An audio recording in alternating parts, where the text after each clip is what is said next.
We will be shortly heading into 2025, and TVB News would like to wish a Happy New Year to all our viewers.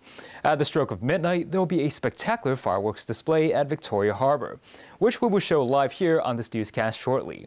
2025 has already begun in some parts of the world. Japan and South Korea celebrated the new year in the past hour. Australia and New Zealand reached midnight a little earlier. David Garrett with more.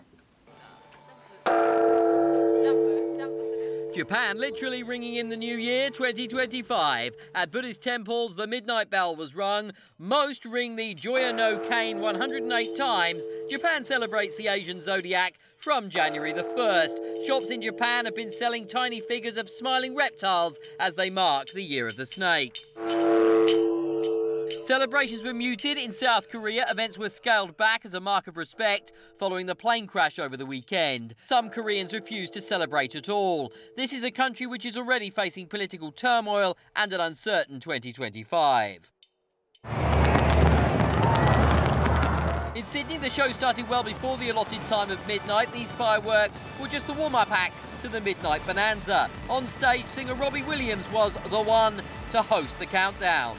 6, 5, 4, 3, 2, 1, Happy New Year! The iconic Sydney Harbour Bridge burst into colour as the clock struck 12.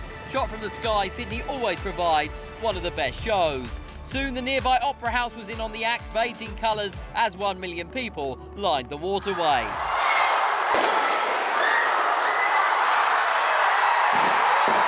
Further east there were cheers as the fireworks went off as it became the new year in New Zealand. Another spectacular show of fireworks and lights around the Sky Tower in Auckland, the first major city to see in 2025. New York's famous ball drop still to come, some 18 hours after Auckland, many top destinations to follow in between. David Garrett, TVB News. Here in Hong Kong, revelers are out and about celebrating New Year's Eve, and many of them are in Lan Kwai Fong. Our reporter Celine Chan has been reporting in Lan Kwai Fong since this afternoon. Hi Celine, what is it like at Lan Kwai Fong right now? Well, yes, Tim, Lan Kwai Fong is filled with residents and tourists who came here to bid farewell to the year of 2024 with their loved ones. Well, as we can see, it's actually pretty crowded here, but no crowd control measures have been implemented as of now. Revelers dressed up and wore glasses and headbands, with including the element of 2025, and many of them are very, very excited about the arrival of the coming year. Most of the bars are fully seated, and some tourists told us the atmosphere here is pretty nice and they really enjoyed it here. Well, and in order to make traveling easier for people joining festive celebrations, most local railway lines will run overnight today. That's all from me now. Back to you at the studio. Thank you, Celine. In addition to the midnight fireworks at Victoria Harbour, other New Year's Eve countdowns will be held across the city, in locations such as the Big Buddha and Disneyland.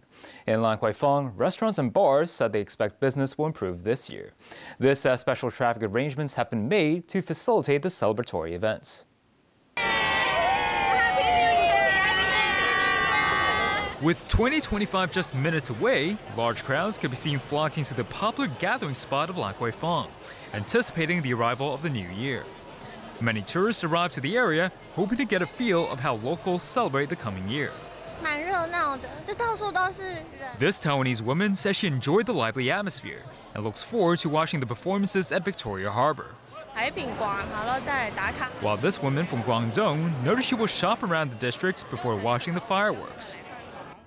Adrian, the manager of a local bar, believes the cheerful spirit at Lan Kwai Fong this year will lead to better business. Actually, for the countdown this year, we have like 80% booking already full, and we do have left some space for walk-in customers. I expect the sales have like 10 to 20% growth compared to last year. In a national broadcast, Xi sent New Year's greetings. The president gave his economic outlook for China, saying the estimated gross GDP of the country will be more than 130 trillion yuan. Before ending his address, Xi said no one could prevent China from its reunification. The president also said China is willing to work with the other countries around the world to be what he called a friendly contributor. The State Council has appointed Chen Si-tat as Commissioner